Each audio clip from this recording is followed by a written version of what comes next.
And our next story is about Hunter Biden, the younger son of US President Joe Biden. He is back in the headlines once again, and not for the best of reasons.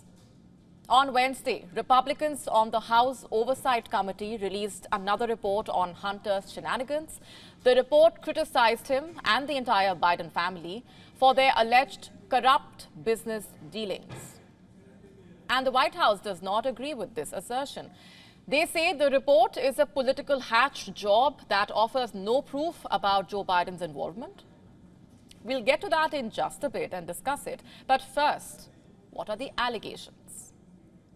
They have been leveled by James Comer, the chairman of the House Committee on Oversight and Accountability. And this is what they state. Number one, the Bidens and their business associates received millions from oligarchs in Russia, Kazakhstan, and Ukraine during Joe Biden's vice presidency. Number two, after Hunter Biden received millions of dollars in payments, the then vice president, Joe Biden, dined with his son's foreign associates in Washington in order to build influence. Number three, Joe Biden was the brand sold to enrich the Biden family and was used to send signals of access, power, influence. Let me just quote the exact statement from the report now. During Joe Biden's vice presidency, Hunter Biden sold him as the brand to reap millions from oligarchs in Kazakhstan, Russia, and Ukraine. It appears no real services were provided other than access to the Biden network, including Joe Biden himself. It's clear Joe Biden knew about his son's business dealings and allowed himself to be the brand sold to enrich the Biden family while he was vice president of the United States. What is the basis for these claims? This, the report does not reveal, but the timing of the allegations is very interesting. They come right after some sensational testimonies that were given by American officials. And this includes the testimonies of a pair of whistleblowers from the IRS, the Internal Revenue Service of the United States. In fact, in July, they claimed that there was alleged meddling in the Justice Department's investigation on Hunter Biden.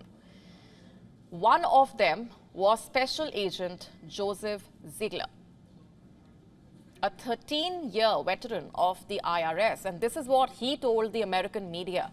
I'm quoting, "When you are prevented from going down certain roads, I guess I don't know what could have been found if we were not hamstrung or not handcuffed."